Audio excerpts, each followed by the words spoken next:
تو میری بیٹیوں اتنی حسین آیات جس میں اللہ رب العزت ایک ایسے ہستی کا ذکر فرما رہے ہیں جو نبی نہیں ہے، ایک عام سا شخص ہے، لیکن اس کی فکر کیا ہے کہ میری قوم کے لوگ ہدایت پر آ جائیں۔ یعنی فکر کرنے والے اللہ کو اتنے پسند ہیں کہ اللہ رب العزت نے انہیں اپنے کلام پاک میں جگہ عطا فرمائی۔ فکر کرنے والے حکیم لقمان، ان کے نام پر اللہ رب العزت نے سورت اتاری قرآن میں، ان کی حکمت والی باتوں کو اللہ رب العزت نے اپنے کلام میں جگہ دی۔ فکر کرنے والا یہ بندہ، فکر کرنے والی وہ چونٹی، اپنے قبیلے کی فکر کرنے والی وہ چونٹی جس کے نام پر سورہ نمل اتری، سلیمان علیہ السلام کا جب لشکر جا رہا تھا۔ تو فکر کس کی؟ اللہ کی مخلوق کی فکر۔ جس کو بھی اللہ کی مخلوق کی فکر ہوگی اللہ رب العزت اس کو بہت پسند فرماتے ہیں، بہت قبول فرماتے ہیں۔ قرآن کریم میں نہ اس بستی کا ذکر فرمایا گیا، نہ ان رسولوں کا جو اس بستی میں بھیجے گئے۔ بعض روایت میں کہا جاتا ہے کہ یہ بستی شام کا مشہور شہر انطاکیہ تھی، لیکن نہ تو روایتیں مضبوط ہیں، نہ تاریخ قرائن سے اس کی تصدیق ہوتی ہے۔ دوسری طرف رسول کا جو لفظ ہے نا، وہ عربی زبان میں ہر اس شخص کے لیے بولا جاتا ہے جو کسی کا پیغام لے کر دوسرے کے پاس جاتا ہے، لیکن قرآن کریم میں زیادہ تر لفظ اللہ کے بھیجے ہوئے پیغمبروں کے لیے استعمال ہوا ہے یہ لفظ۔ اس لیے ظاہر ہے کہ حضرات اکرام، انبیاء اکرام آئے تھے اس بستی میں۔ بعض روایتوں میں ان کا نام بھی صادق ہے، صدوق ہے، شلوم یا شمون بتایا گیا، لیکن یہ روایت بھی مضبوط نہیں ہے۔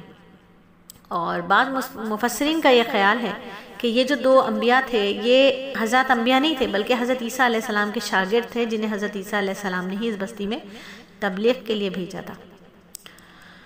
لیکن چونکہ یہاں اللہ تعالیٰ نے انہیں بھیجنے کی نسبت اپنی طرف فرمائی، اس لیے ظاہر ہے کہ یہی انبیاء اکرام تھے۔ شروع میں 2 نبی بھیجے، پھر ایک تیسرے نبی بھی بھیجے۔ بہرحال عبرت کا جو سبق قرآن پاک دینا چاہتا ہے وہ یہ کہ نہ بستی کے تعین پر موقوف ہے، نہ پیغام لے جانے والوں کی شناخت پر، اسی لیے اللہ تعالیٰ نے ان کا نام ہمیں اس میں نہیں بتائے ہیں۔ لیکن اللہ رب العزت نے اس شخص کا ذکر فرمایا۔ حضرات جب بستی میں تشریف لائے اور دین حق کی دعوت دینے کے بعد جب بستی کے لوگوں سے نے نافرمانی کی تو تنبیہ کے طور پر ان پر قحط نازل کر دیا گیا، اور انہوں نے اسے ایک تعزیانہ سمجھنے کے بجائے کیا کہا، ان حضرات کی نحوست قرار دے دیا۔ اور یہ بھی ممکن ہے کہ ان حضرات کی دعوت کے نتیجے میں جو بحث مباحثہ شروع ہو اسی کو انہوں نے نحوست کہا ہو۔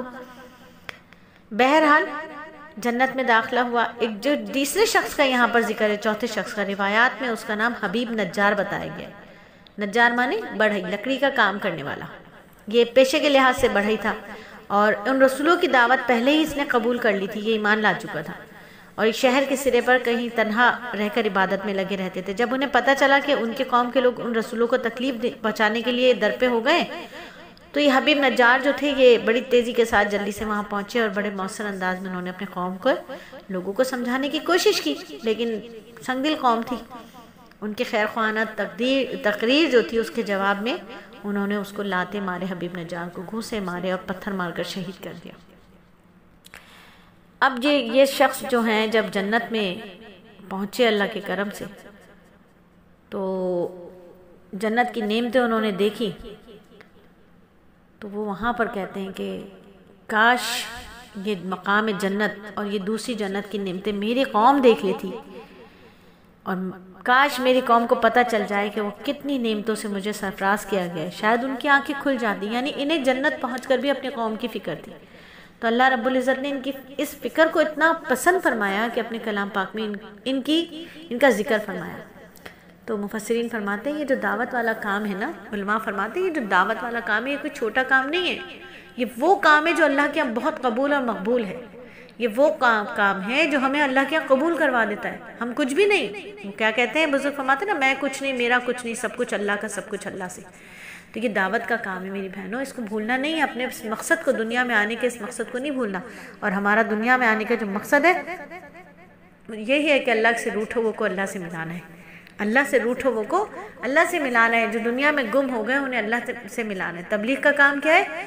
مخلوق سے خالق کا سفر، علم سے عمل کا سفر، عمل سے اخلاص کا سفر، فتوے سے تقوی کا سفر، دنیا سے آخرت کا سفر، اللہ سے اللہ کی معرفت کا سفر۔ تو میری بہنوں اسے بھولنا نہیں ہے۔ یہی سلیس کا سلوگن ہے کہ سلیس کیا چاہتا ہے؟ ہم سب تقوی والے بن جائیں، ہم سب مال کو چھوڑ کر، اسباب کو چھوڑ کر مسبب الاسباب کی ماننے والے بن جائیں، اس پر یقین کامل کر جائیں پکا ٹھکا، تو انشاءاللہ اللہ رب العزت کیا قبول ہونے کے لیے ہمیں کوششیں کرتے رہنا ہے نا، چھوڑنا نہیں ہے اس کوشش کو. یہی ہمیں سورہ یاسین سکھاتی ہے، سمجھاتی ہے. تو یہ اس شخص کا واقعہ، اس کا خلاصہ تھوڑا سا بتایا آپ کو. اب 22ویں پارے کے آخر میں انبیاء کا تذکرہ ہے جنہیں بستی والوں نے بستی کے لیے ہدایت کے لیے بھیجا گیا تھا. پھر اسی 22ویں پارے کے آخر میں 23ویں پارے میں آ کر کے اس شخص کا ذکر ہے جنہیں حبیب نجار کے نام سے یاد کیا جاتا ہے. حضرت ابن عباس رضی اللہ تعالیٰ عنہ فرماتے ہیں کہ وہ مومن شخص زندگی میں بھی اپنے قوم کا خیر خواہ رہا اور مرنے کے بعد بھی. اور اس کے بعد اللہ تعالیٰ بندوں پر افسوس کا اظہار فرماتے ہیں کہ ان کے پاس جو بھی رسول آتا وہ اس کا مذاق اڑاتے تھے. اس کے علاوہ جو مضامین ہمیں سورہ یاسین میں ملتے ہیں وہ اللہ کے وجود، توحید، اللہ کی قدرت، اور یہ وہ مضامین ہیں جو بار بار قرآن میں آئے. اور ان میں سے 3 قسم کے دلائل اللہ رب العزت نے سورہ یاسین میں بیان فرمایا. کبھی غور کیجئے کہ اللہ رب العزت نے بار بار آسمان کے دلائل، آسمان کو دلائل کے طور پر پیش کیا ہے، زمین کو کہ اس پہ غور کرو، آسمان پہ غور کرو، سمندروں پہ بارش کے نظام پر غور کرو. آسمان اللہ کی اتنی بڑی قدرت ہے کہ اگر کوئی شخص جو کچھ بھی نہ جانتا ہو صرف آسمان پر ہی غور اور تدبر کر لے تو اسے اللہ کی معرفت حاصل ہو جائے، وہ اللہ کو پہچان جائے کہ اللہ کتنے قادر ہے. تو 3 قسم کے دلائل یہاں ذکر ہوئے. ایک مردہ زمین جسے بارش سے زندہ کر دیا جاتا ہے، دن اور رات کا نظام، دن اور رات کیسے ایک دوسرے کے آگے پیچھے آتے ہیں لیکن ایک دوسرے کو کبھی پکڑ نہیں پاتے، کبھی مدغم نہیں ہو جاتے، مل نہیں سکتے. دن جاتا ہے تو رات آتی ہے، رات جاتی ہے تو دن آتا ہے. شمس و قمر کا ایک اپنا نظام ہے، سورج نکلتا ہے، ڈوبتا ہے، چاند ابھرتا ہے، ڈوبتا ہے. ایک سلسلہ ہے جو چلتا رہتا ہے. کشتیاں اور جہاز جو سمندر میں چلتے ہیں. پھر سورہ یاسین ایک ایسی حقیقت کا اعلان کرتی ہے جس سے نزول قرآن کے زمانے کے بڑے بڑے اہل علم بھی ناواقف تھے. اللہ فرماتے ہیں وہ اللہ پاک ہے جس نے زمین کی نباتات کے اور خود اس کے اور جن چیزوں کی ان کو خبر نہیں سب کے جوڑے بنائے. تو یہ ایسا علم تھا، سب کے جوڑے بنائے ہیں. یہ بڑے بڑے علم والوں کو بھی یہ نہیں پتا تھا کہ نباتات کے بھی جوڑے ہوتے ہیں. کائنات میں موجود ہر چیز کا جوڑا ہوتا ہے، ہر چیز کا جوڑا. قدیم زمانوں کے انسان کا خیال اور تحقیق یہ تھی کہ جوڑا تو صرف انسان کا ہوتا ہے یا حیوان کا ہوتا ہے. لیکن موجودہ دور کے سائنسدانوں نے طویل تحقیق کی، مغز ماری کی اور پھر ثابت کر دیا کہ جوڑا صرف انسانوں اور جانوروں میں نہیں ہوتا بلکہ نباتات میں بھی ہوتا ہے، جمادات میں بھی ہوتا ہے. تمام کائنات میں یہ جوڑے پائے جاتے ہیں. یہاں تک کہ ایٹم جو کہ مادے کے اجزاء میں سب سے چھوٹا جز ہے وہ بھی 2 مختلف اجزاء یعنی الیکٹران اور پروٹون سے مرکب ہوتا ہے اور یہ دونوں نر اور مادے کے مشابہ ہیں. تو سورہ یاسین کے علاوہ اللہ رب العزت نے سورہ ذاریات میں بھی اس علمی اور عملی سائنسی تحقیق کی زمانوں پہلے نشاندہی کری تھی. وہاں بھی اللہ نے فرمایا تھا کہ ہر چیز کو ہم نے جوڑا بنایا ہے تاکہ تم نصیحت حاصل کرو. اور اس کے بعد سورہ یاسین قیامت کی ہولناکیوں اور سور پھونکے جانے کا تذکرہ کرتی ہے کہ جس وقت پہلی بار سور پھونکا جائے گا لوگ اپنے معمولات کی ادائیگی کر رہے ہوں گے، خرید و فروخت میں مشغول ہوں گے، مائیں اپنا ناشتہ بنا رہی ہوں گی، کپڑے پر بیچنے والا کپڑا کاٹ رہا ہوگا، سارا سسٹم اسی طریقے سے چل رہا ہوگا. ایک دم سورہ اسرافیل کی آواز سنیں گے، گھبراہٹ طاری ہو جائے گی، خوف طاری ہو جائے گا. ایک کیفیت ہوگی نخفہ فضح، وہ پھونکا جائے گا. دوسری بار سور ایسا پھونکا جائے گا کہ حی القیوم کے سوا سب کو موت آ جائے گی، کوئی ذی روح زندہ نہیں رہے گی. اور پھر تیسری بار جب سور پھونکا جائے گا تو سب قبروں سے جی اٹھیں گے، حاکم حقیقی کے سامنے پیش ہو جائیں گے. وہاں کسی پر کوئی ظلم نہیں ہوگا. مومنین متقین کو جنت اور جنت کی نعمتوں سے نوازا جائے گا اور مجرم جو کہ دنیا میں صلح کے ساتھ ملے جلے رہتے تھے انہیں الگ کر دیا جائے گا. پھر ان کے منہ پر مہر لگا دی جائے گی، ان کے اعضاء ان کے خلاف گواہی دیں گے. چونکہ سورت میں زیادہ تر بحث جو ہے باسی بعد الموت کے حوالے سے، اس لیے اس کا اختتام بھی اس پر ہو رہا ہے. اللہ فرماتے ہیں کیا وہ ذات جس نے آسمان اور زمین کو پیدا کیا وہ اس پر قادر نہیں کہ ان جیسے پیدا کر دے؟ کیوں نہیں، وہی ہے. جو خوف پیدا کرنے اور علم رکھنے والا ہے۔ اس کی شان یہ ہے کہ جب وہ کسی چیز کا ارادہ کرتا ہے تو فرما دیتا ہے کہ ہو جا، تو وہ ہو جاتی ہے، اور یہاں کر ہماری سورہ یاسین مکمل ہو جاتی ہے۔ اب جو ہماری صورت ہے یہ سورہ صفات، اور یہ مکی صورت ہے، اور مکی صورت ہے، اور جیسا کہ ہم سب جانتے ہیں کہ مکی صورتوں کا جو طرز ہے وہ ہے توحید، آخرت اور رسالت کے دلائل۔ مکی صورت ہے، 182 آیات ہیں، 5 رکوع ہیں۔ صورت کی ابتدا ملائکہ کے ذکر سے ہو رہی ہے جو عبادت اور تسبیح و تحمید میں مصروف رہتے ہیں۔ اور مکی صورت چونکہ بنیادی عقائد پر بات کرتی ہے تو مرکزی موضوع بھی اس کا یہی ہے، اور صورت میں خاص طور پر مشرکین کا ایک جو غلط عقیدہ ہے فرشتے، کہ فرشتے اللہ کی بیٹیاں ہیں، آغاز بھی فرشتوں کے اوصاف سے اللہ نے کیا۔ اور اس کے علاوہ اس صورت میں آخرت میں پیش آنے والے واقعات کی، حالات کی منظر کشی فرمائی، کفار کو کفر کے ہولناک انجام سے ڈرایا، انہیں تنبیہ کی کہ ان کی تمام تر مخالفت کے باوجود اس دنیا میں اسلام ہی غالب آ کر رہے گا۔ اور اسی مناسبت سے صورت میں حضرت نوح علیہ السلام، حضرت لوط علیہ السلام، حضرت موسیٰ علیہ السلام، حضرت الیاس علیہ السلام، حضرت یونس علیہ السلام کے واقعات مختصر ہم کو ملتے ہیں، اور حضرت ابراہیم علیہ السلام کا واقعہ جو ہے وہ تھوڑا تفصیل کے ساتھ بیان کیا گیا۔ خاص طور پر حضرت ابراہیم علیہ السلام کو اپنے بیٹے کو ذبح کرنے کا جو حکم دیا گیا تھا، اور انہوں نے قربانی کے جس عظیم جذبے سے اس کی تعمیل فرمائی تھی، اس کا واقعہ بڑے مؤثر اور مفصل انداز میں ہم کو اسی صورت کے اندر ملتا ہے۔ صورت کا نام اس کی پہلی آیت سے ماخوذ ہے۔ تو یہ ہے صورت، اور یہ ہے صورت کا تعارف۔ اب تھوڑی سی تفصیل کر لیتے ہیں اس کی۔ صورت کی ابتدا اللہ تعالیٰ کے اس مخلوق سے ہوتی ہے جو ملائکہ ہیں، اور ملائکہ کے ذکر سے ہوتی ہے جو عبادت اور تسبیح و تحمید میں مصروف رہتے ہیں۔ اللہ فرماتے ہیں، قسم ہے ان کی جو پرے باندھ کر صف بناتے ہیں، پھر ان کی جو روک ٹوک کرتے ہیں، پھر ان کی جو ذکر کی تلاوت کرتے ہیں، تمہارا معبود ایک ہے۔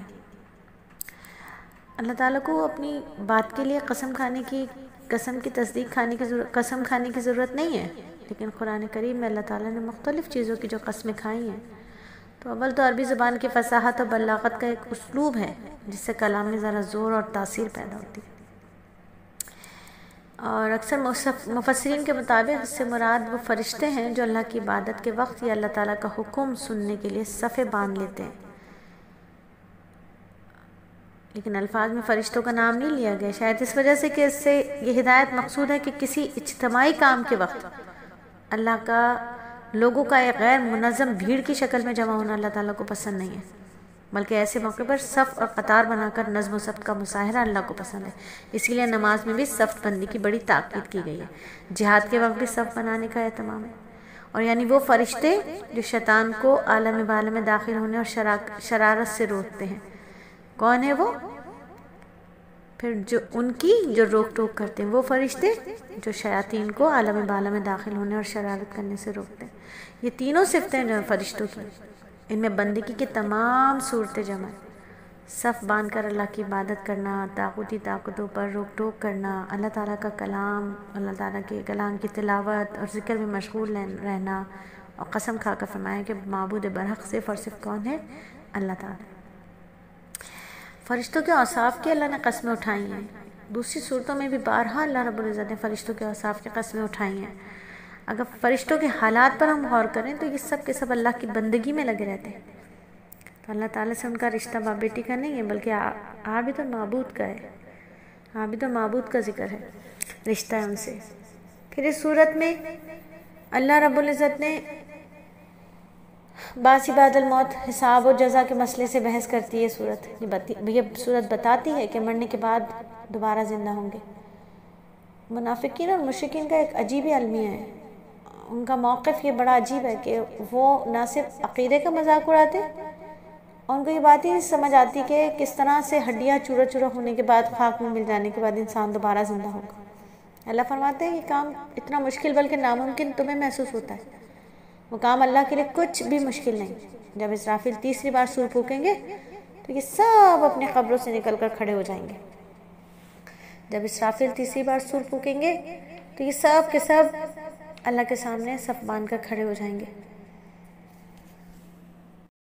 جب یہ سورہ اسرافیل سن کر کھڑے ہو جائیں گے، اپنی قبروں سے نکل جائیں گے سارے کے سارے، پھر وہ جو اللہ کی قدرت کو جھٹلایا کرتے تھے، یقین نہیں رکھتے تھے اس بات پر کہ مرنے کے بعد دوبارہ کیسے زندہ ہوں گے، وہ بڑی حسرت اور ندامت کے ساتھ کہیں گے کہ یہ ہے اعمال کی جزا کا دن جس کا ہم مذاق اڑایا کرتے تھے۔ پھر انہیں دوزخ میں ڈال دیا جائے گا اور وہاں وہ آپس میں جھگڑیں گے اور ایک دوسرے کو اپنی گمراہی کا مورد الزام ٹھہرائیں گے۔ دوزخیوں کی باہمی لان تان کے علاوہ یہ صورت جنتیوں کا بھی آپس میں مکالمہ ہم کو سناتی ہے کہ جب انہیں جنت میں بھیجا جائے گا تو یہ بڑے خوش ہوں گے، بڑے عزت اور راحت کے تخت پر شہزادوں کی طرح بڑے بڑے کروڑوں گنا زیادہ خوش ہوں گے، بڑے مزے سے بیٹھے ہوں گے اور اپنے ماضی کو یاد کریں گے، اپنے ماضی کو یاد کریں گے کہ کیسے رہا کرتے تھے دنیا میں، اور اگر وہ دنیا میں اچھے اعمال کی طرف نہ جاتے، ایک دوسرے کو اچھے اور نیک اعمال کی طرف نہ لے کر جاتے تو کیسے کیا معاملہ ہوتا، اور پھر ان لوگوں کی بات کریں گے جنہوں نے ان کو نیک اعمال کی طرف جانے سے روکا تھا۔ فرمایا کہ وہ عزت اور راحت کے تخت پر شہزادوں سے کروڑوں گنا زیادہ خوش بیٹھے ہوں گے اور اپنے ماضی کو یاد کریں گے۔ ان میں سے ایک کہے گا کہ میرا ایک ہم نشین ہوا کرتا تھا جو مجھ سے کہا کرتا تھا کہ بڑی عجیب بات ہے کہ تم آخرت کی زندگی پر ایمان رکھتے ہو، بھلا یہ کیسے ممکن ہے کہ جب ہم مر کر مٹی اور ہڈیاں ہو جائیں گے تو ہمیں دوبارہ زندہ کر دیا جائے گا، ہم سے زندگی بھر کے اعمال کا حساب لیا جائے گا، پھر کسی کو جزا کسی کو سزا دی جائے گی۔ یہ باتیں میری سمجھ میں نہیں آتی، نہ جانے تم کیوں ایسے خلاف عقل باتوں پر یقین رکھتے ہو۔ پھر وہ اپنے ساتھیوں سے پوچھے گا کیا تم اسے دیکھنا چاہتے ہو؟ اتنے میں وہ خود جھانک کر دیکھے گا تو اپنے اس عقل پرست اور منکر آخرت دوست کو جہنم کے وسط میں جلتا ہوا دیکھے گا تو اس سے کہے گا اللہ کی قسم تو مجھے ہلاک کر چکا تھا، اور اگر میرے پروردگار کی مہربانی نہ ہوتی تو میں بھی ان میں ہوتا جو عذاب میں حاضر کیے گئے۔ تو وہاں پر بھی انسان کو بھولے گا نہیں، آپس میں باتیں کرے گا، اس دنیا کو بھی یاد کرے گا کہ کس طرح سے ہم نیک لوگوں کی صحبت میں بیٹھ کر اللہ سے جڑنے کا سفر کرتے ہیں، اللہ کے برگزیدہ بندے ہوتے ہیں جو گمراہ نہیں ہونے دیتے۔ اللہ رب العزت ہم سب کو اپنی اطاعت والا بنا لے، اللہ رب العزت ہم سب کو وہ بنا دے جیسے ہمیں وہ دیکھنا چاہتا ہے۔ اللہ رب العزت ہمیں بچا لے ہر اس عمل سے جس سے اللہ تعالیٰ ناراض ہو جائے۔ تو ایک دوسرے کو اصلاح کرتے رہیں، ایک دوسرے کو جنت کی طرف لے جانے والی بات کرتے رہیں کہ دوست تو وہی ہے جو مخلوق سے خالق کی طرف کا سفر کرا دے، دوست تو وہی ہے جو ہمیں آخرت یاد دلا دے، دوست تو وہی ہے جو اللہ کے مسبب الاسباب پہ ہماری نظر ڈلوا دے۔ تو ایسی دوستی کرنا چاہیے، ایسے لوگوں سے دوستی کرنا چاہیے جو اللہ یاد دلا دے۔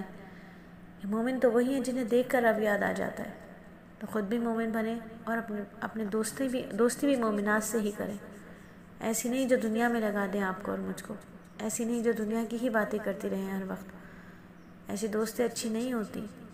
دوست تو وہی ہے جسے ہماری آخرت کی فکر ہوتی ہے، دوست تو وہی ہے جو ہمیں چاہتا ہے کہ وہ بھی جنت میں جائے اور ہم بھی جنت میں جائیں۔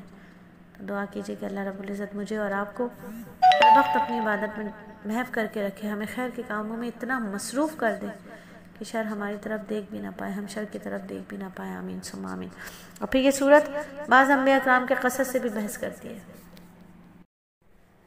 اور یہ صورت بعض انبیاء کے قصص بھی بیان کرتی ہے، ان سے بھی بحث کرتی ہے۔ سب سے پہلا قصہ شیخ الانبیاء حضرت نوح علیہ السلام کا ہے، جن کی قوم نے انہیں جھٹلایا تو جھٹلانے والے کو اللہ نے غرق کر دیا۔ پھر دوسرا قصہ اسی صورت میں ہمیں حضرت ابراہیم علیہ السلام کا ملتا ہے، خلیل اللہ کا، اور ان کا قصہ 2 مرحلوں میں بیان ہوا ہے۔ پہلا مرحلہ کیا ہے؟ دعوت حق کی، توحید کی دعوت، اور یہ دعوت انہوں نے دی اپنے والد کو، اپنی قوم کو۔ کیسے انہوں نے ایمان کی دعوت دی کہ کیسے انہوں نے سالانہ جشن کی شکست سے معذوری کا ظاہر کی، کیسے ان کے بتوں سے 2 ہاتھ کیے، پھر مشرکین نے انہیں زندہ جلانے کے لیے کیا کیا تدابیر اختیار کی اور کیسے اللہ تعالیٰ نے انہیں بچا لیا۔ دوسرے مرحلے پر وہ مشہور واقعہ بیان کیا اللہ رب العزت نے، وہ واقعہ صرف سورہ صافات میں ہی مذکور ہے، اور اس کے علاوہ قرآن میں بہت سارے مقامات پر حضرت خلیل اللہ کا ذکر ہے، لیکن یہ واقعہ کسی دوسری صورت میں نہیں ملتا، اور وہ واقعہ کون سا ہے؟ ذبح ہونے والا، ذبح و فدا کا واقعہ ہے۔ ذبح ہو رہے ہیں، فدا ہو رہے ہیں اللہ کے حکم پر۔ ویسے تو حضرت ابراہیم علیہ السلام کی پوری زندگی اللہ کی خاطر اللہ کی رضا کی خاطر ابتلاؤں میں آزمائشوں میں گزری، لیکن یہ ابتلا ان تمام ابتلا سے، یہ آزمائش ساری آزمائش سے زیادہ جاں گزار ہے، جاں گسل ہے۔ خواب میں بیٹے کو ذبح کرنے کا حکم ہے، آپ تسلیم اور رضا کا پیکر بن گئے ہیں، فوراً تیار ہو گئے ہیں، بیٹے کو خواب سنایا، وہ بھی پیکر تسلیم، آپ بیٹے کو پیشانی کے بل پہ چھاڑا، ذبح کرنے لگے، فوراً اللہ کی طرف سے وحی آئی، ابراہیم تو نے اپنا خواب سچ کر دکھایا، بے شک یہ بہت کٹھن اور سخت آزمائش ہے، اب لڑکے کو چھوڑ دو، تمہارے پاس جو مینڈا کھڑا ہے اس کو بیٹے کے بدلے میں ذبح کر دو۔ ہم نیکوکاروں کو اسی طرح آزماتے ہیں۔ تو یاد رکھیے ایمان والوں پر آزمائش آتی ہے، ایمان والوں پر آزمائش آتی ہے۔ اللہ رب العزت قربانی مانگتے ضرور ہیں لیکن قربانی لیتے نہیں ہیں۔ جب بھی آزمائش آئے سر تسلیم خم ہے جو مزاج حال میں آئے، اللہ رب العزت کا حکم آ گیا تو اب کوئی چونچا رہا نہیں، بس مان لیا جائے۔ پھر تیسرا واقعہ حضرت موسیٰ علیہ السلام، حضرت ہارون علیہ السلام کا، اور چوتھا واقعہ حضرت الیاس علیہ السلام کا ہے، جنہیں شام میں اپنے قوم کی طرف نبی بنا کر بھیجا گیا تھا، جو بالا نامی بت کی عبادت کرتی تھی، اور یہ بت جو ہے اس کے نام پر ایک شہر پورا آباد تھا، بالا بکا۔ اس کے آثار آج بھی دمشق میں ملتے ہیں۔ پانچواں قصہ حضرت خلیل اللہ کا ہے، حضرت خلیل اللہ کے بھتیجے کا ہے، حضرت لوط علیہ السلام کا ہے، جنہیں اردن کی طرف سدوم والوں کو اللہ کا پیغام پہنچانے کے لیے بھیجا گیا تھا، مگر بدترین قسم کی شہوت پرستی اور کفر میں مبتلا ہوا، ایسے اندھے ایسے بہرے ہو چکے تھے کہ ہدایت آ رہی تھی، سننے کے بعد بھی ہدایت پر آمادہ نہیں ہو رہے تھے۔ بالآخر کیا ہوا؟ عبرتناک انجام ہوا، عذاب کی لپیٹ میں آ گئے۔ چھٹا قصہ حضرت یونس علیہ السلام کا اس صورت میں، جنہیں مچھلی کے پیٹ میں کچھ عرصے رہنا پڑا تھا، جن کی قوم کو عذاب کے آثار دیکھ کر توبہ کرنے کا شرف حاصل ہو گیا تھا۔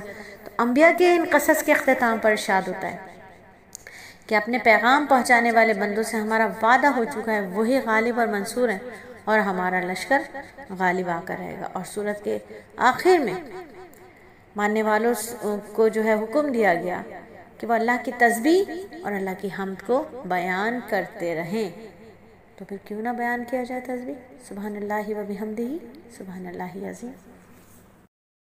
اگلی صورت ہے ہماری سورہ سعد، اور یہ مکی صورت ہے، 88 آیات ہیں، 5 رکوع ہیں، اور صورت کی ابتدا اللہ تعالیٰ نے قرآن عظیم کی قسم سے قسم کھائی ہے صورت کی ابتدا میں۔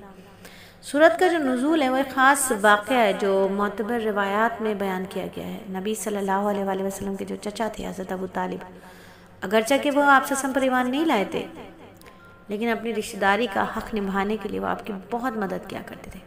تو ایک دفعہ قریش کے دوسرے سردار جو تھے وہ ابو طالب کے پاس وفد کی شکل میں آئے اور کہا کہ اگر محمد صلی اللہ علیہ وآلہ وسلم ہمارے بتوں کو برا بلا کہنا چھوڑ دیں تو ہم انہیں ان کے دین پر عمل کرنے کی اجازت دے سکتے ہیں۔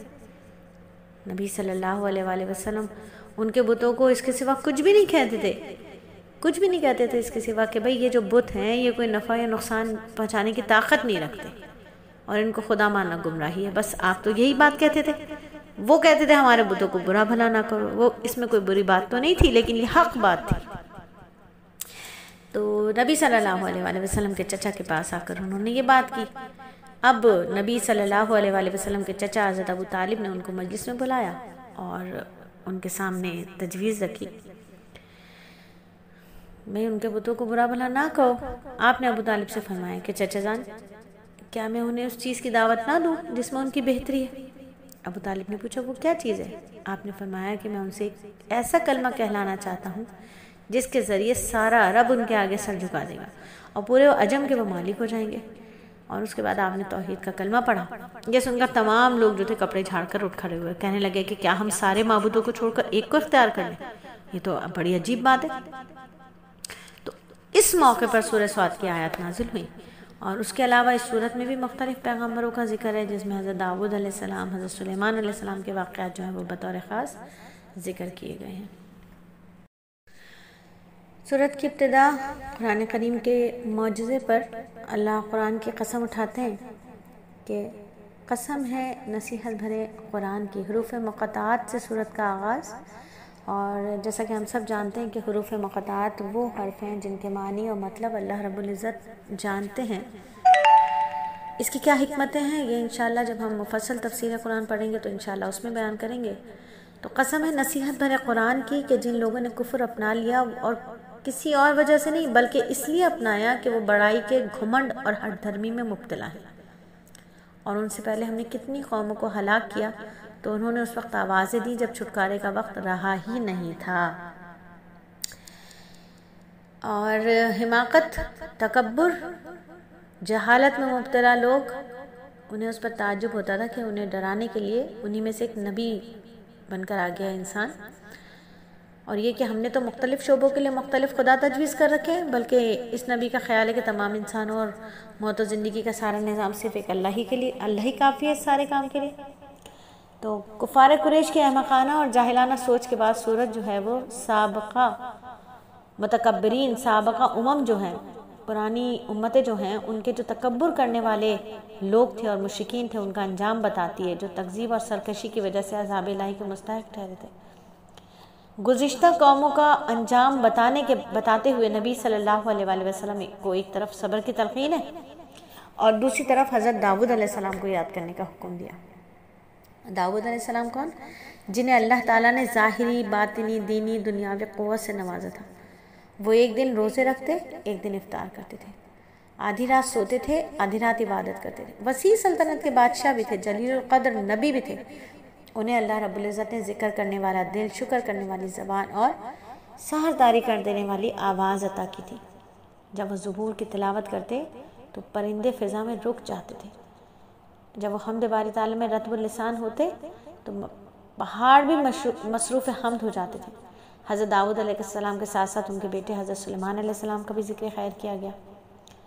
ان کی سلطنت اور وسائل اسباب کے اعتبار سے ان کے والد داؤد علیہ السلام کی سلطنت سے بھی زیادہ شان و شوکت والے تھے، کہ داؤد علیہ السلام کو ہوا اور جنات پر مسخر نہیں کیا گیا تھا، جبکہ سلیمان علیہ السلام ہوا اور جنات پر بھی مسخر کرتے، وہ جنات اور ہوائیں میں ان کے تابع تھے۔ تیسرا قصہ اس صورت میں ہمیں حضرت ایوب علیہ السلام کا بیان ہوا کہ حضرت یعقوب علیہ السلام کی نسل سے تھے، مال دولت، اتنا مال و دولت، باغات، حویلیاں، اولادیں، زرعی زمین، ڈھور ڈھنگر، نوکر چاکر، کئی بیٹے، لیکن اللہ کی طرف سے آزمائش آئی تو سب کچھ جاتا رہا، اولاد ہلاک ہو گئی، مال مویشی مر گئے، باغات اجڑ گئے، حویلیاں زمین بوس ہو گئی، سب رشتہ داروں نے تیوریاں بدل لی، ثروت و غنا کی جگہ فکر و فاقہ نے ڈیرے ڈال لیے، خود تکلیف اور بیماری میں مبتلا ہو گئے۔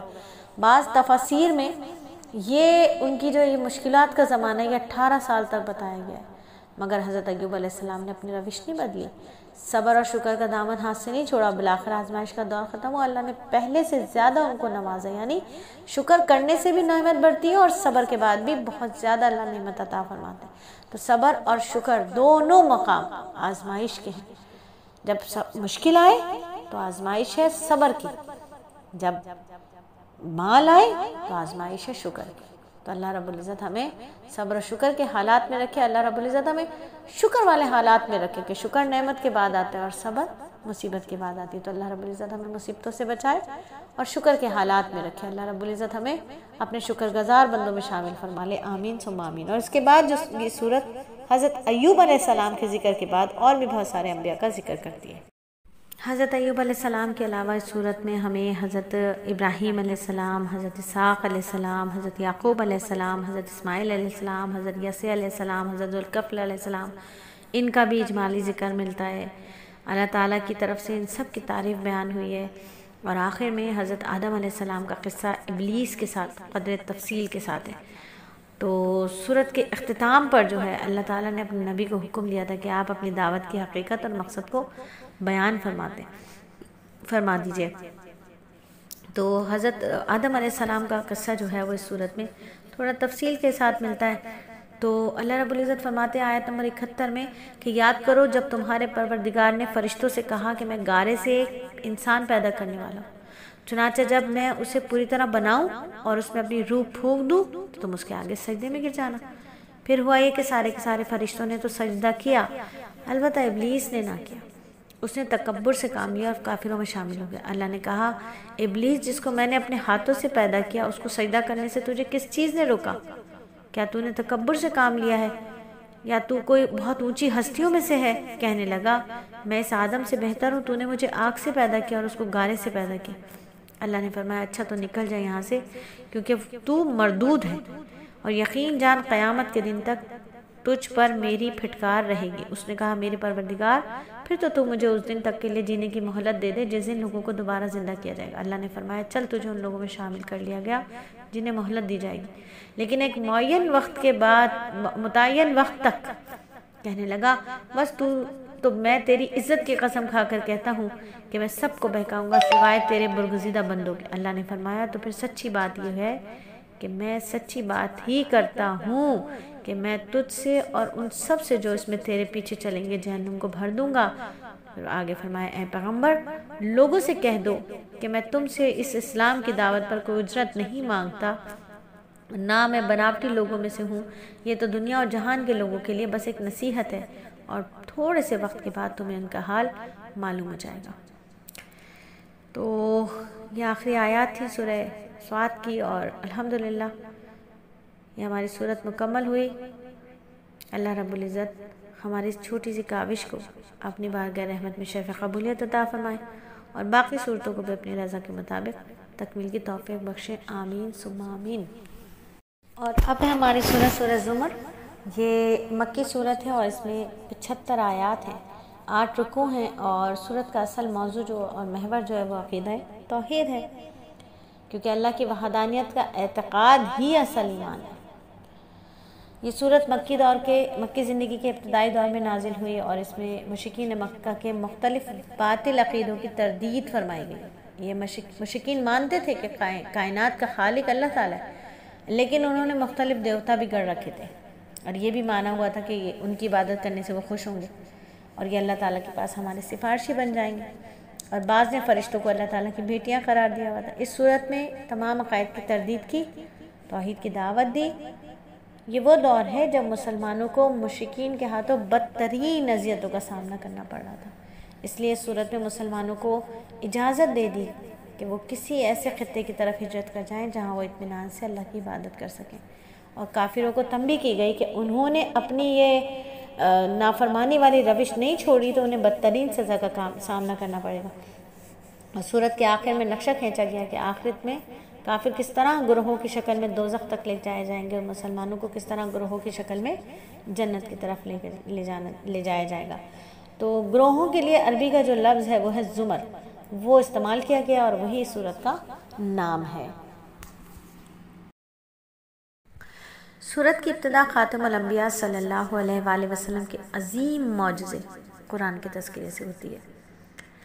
عظیم معجزہ قرآن اس کے تذکرے سے ہوتی ہے۔ اللہ فرماتے ہیں یہ کتاب اللہ کی طرف سے نازل کی جا رہی ہے جو بڑے اقتدار کا مالک ہے، بہت حکمت والا ہے۔ اے پیغمبر بے شک یہ کتاب ہم نے تم پر برحق نازل کی، اس لیے اللہ کی اس طرح عبادت کرو کہ بندگی خالص اسی کے لیے ہو۔ یاد رکھو کہ خالص بندگی اللہ ہی کا حق ہے، اور جن لوگوں نے اس کے بجائے دوسرے رکھوالے بنا دیے یہ کہہ کر کہ ہم اس کی عبادت صرف اس لیے کرتے ہیں کہ ہمیں اللہ سے قریب کر دیں، یعنی اللہ سے سفارش کر دیں ہماری، تو حکمت والا کلام پھر رسول اللہ صلی اللہ علیہ وآلہ وسلم کے واسطے سے پوری دنیا کے لوگوں کو، پورے مسلمانوں کو، پوری مخلوق کو حکم دے دیا گیا کہ عبادت صرف کس کے لیے ہوگی؟ اللہ کے لیے خالص ہے، اس میں ریا نہیں ہوگی، اس میں ملاوٹ نہیں ہو سکتی۔ اگلی آیات میں انداز بدل دی، رب العالمین کی طرف سے وحدانیت ہے، شرک کی پرزور تردید کر دی۔ اور یہاں ایک قابل غور نقطہ یہ ہے کہ شک میں مادر میں انسان کی تخلیق کا ذکر کرتے ہوئے فرمایا کہ اللہ تمہیں ماں کے پیٹ میں 3 تاریکیوں میں پیدا کرتا ہے۔ آیت نمبر 6 میں اللہ فرماتے ہیں وہ تمہاری تخلیق تمہاری ماؤں کے پیٹ میں اس طرح کرتا ہے کہ 3 اندھیریوں کے درمیان تمہیں تمہاری بناوٹ کے ایک مرحلے کے بعد دوسرے مرحلے سے گزرتے ہو، وہ ہے اللہ جو تمہارا پروردگار ہے، ساری بادشاہی اسی کی، اس کے سوا کوئی عبادت کے لائق نہیں، پھر بھی تمہارا منہ آخر کہاں سے موڑ دیتا ہے کوئی۔ 3 اندھیریاں ہیں، ایک اندھیری پیٹ کی ہے، دوسری رحم کی ہے، تیسری اس جھلی کی ہے جس میں بچہ لیٹا ہوا ہوتا ہے۔ بناوٹ کے مرحلوں سے مراد کیا ہے؟ پہلے نطفہ ہوتا ہے، خون ہوتا ہے، لوتھڑا ہوتا ہے، ہڈیاں ہوتی ہیں، بارہا اس کی تفصیل پچھلی آیتوں میں آ چکی ہے۔ یہ قرآن کا علمی اعجاز ہے کہ وہ ایک ایسی طبعی حقیقت کا صدیوں پہلے اعلان کر چکا ہے جس کا حکمہ اور ڈاکٹروں کو 20ویں صدی تک بھی علم نہیں ہوا تھا۔ ڈاکٹر حضرات کہتے ہیں کہ بظاہر دیکھنے میں ایک ہی پردہ معلوم ہوتا ہے جس میں جنین رہ رہا ہوتا ہے، لیکن حقیقت میں وہ 3 پردے ہوتے ہیں. قرآن نے ان 3 پردوں کو 3 تاریخیں اس لیے قرار دیا کیونکہ پردے بچے کو روشنی سے بچائے رکھتے ہیں. توحید کا اس بات ہے، شرک کی نفی ہے. اللہ تعالیٰ شرک کی مثال ایک ایسے غلام سے دے رہے ہیں جس کی کئی شریک ہوں. مزاج کے اعتبار سے تمام شرکا ایک دوسرے سے مختلف ہیں، نہ آپس میں محبت ہے، نہ اتفاق ہے، نہ یگانگت ہے. ان میں سے ایک غلام کو دائیں بھیجتا ہے، دوسرا بائیں بھیجتا ہے. جانے کا حکم، ایک کھڑا ہونے کا حکم دیتا ہے تو ایک بیٹھنے کا حکم دیتا ہے. حیرانے کے غلام حیرانے کس کی مانے؟ تو جو موحد کی مثال ہے وہ ایسی ہی ہے، جس کا مالک ہے کوئی اس کے اخلاق بھی اچھے ہوں، وہ اپنے غلام کے جذبات کا بھی لحاظ رکھتا ہوں، تو یقیناً غلام اخلاص کے ساتھ اس کی خدمت کرے گا اور اسے اپنے مالک سے بھلائی اور احسان کی امید رہے گی. پھر جب مالک ہے رب العالمین ہو اور بندہ اسی کا ہو کر رہ جائے تو پھر قلبی سکون اور یقیناً دنیا کے بادشاہوں پر قربان کی جا سکتی ہے قلبی سکون. تو یہاں آ کر سورت 23ویں پارے میں مکمل ہوتی ہے اور اس سے اگلے آیات میں 24ویں پارے میں جو مضامین ہیں ان کی جھلکیاں بھی ہم دیکھ لیتے ہیں، کیونکہ یہ ہے مختصر قرآن تفسیر کا حلقہ.